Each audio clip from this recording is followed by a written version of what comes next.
Il est 17h40, bonsoir à tous et bienvenue dans le flash d'information. Une information circulait depuis la semaine dernière. Elle faisait état d'une éventuelle augmentation du prix du transport sur l'axe Yopougon-Cocody et Yopougon-Bingerville. Une nouvelle pas toujours du goût des riverains, mais fort heureusement, ce n'était qu'une rumeur. Les passagers des minicars, communément appelés Baka, de la commune de Yopougon, à destination de Cocody et de Bingerville, n'ont point d'inquiétude à se faire. Le coût du transport dans les gares routières reste inchangé. Cependant, l'épineux sujet de la variation du coût du transport aux heures de pointe reste toujours d'actualité et nos reporters Abdoulaziz Guira et Anissette Conan-Blessing se sont intéressés à cette question d'ordre sociétal et nous en reparlerons ce soir. Restons dans la commune de Yopougon où les populations du quartier BAE se sont réveillées avec un spectacle désolant, un bus de la Sotra dans un ravin.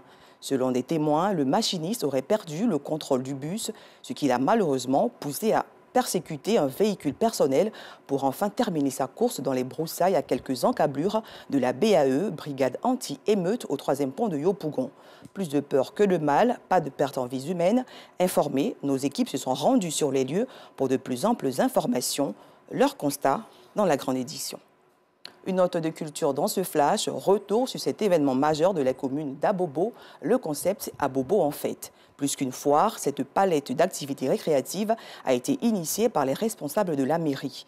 Et les habitants de la commune, premiers privilégiés de cette grande kermesse, devenue une institution, n'ont pas hésité à se prononcer au micro de notre reporter Yacouba Koulibaly, qui s'y est rendu. Son reportage complet vous sera proposé dans le 19h30.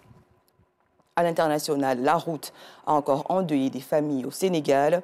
Un nouvel accident de la circulation a fait au moins 20 morts et 23 blessés dans la région de Louga, au nord du pays. Un bus de transport est entré en collision avec un camion venant de Dakar, la capitale.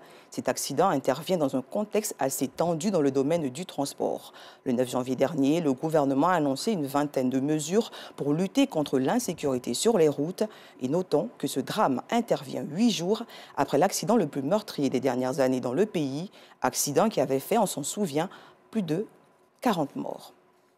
Et pour terminer, l'armée somalienne a repris aux islamistes radicaux Chebab le contrôle d'un port stratégique qu'ils occupaient depuis plus d'une décennie.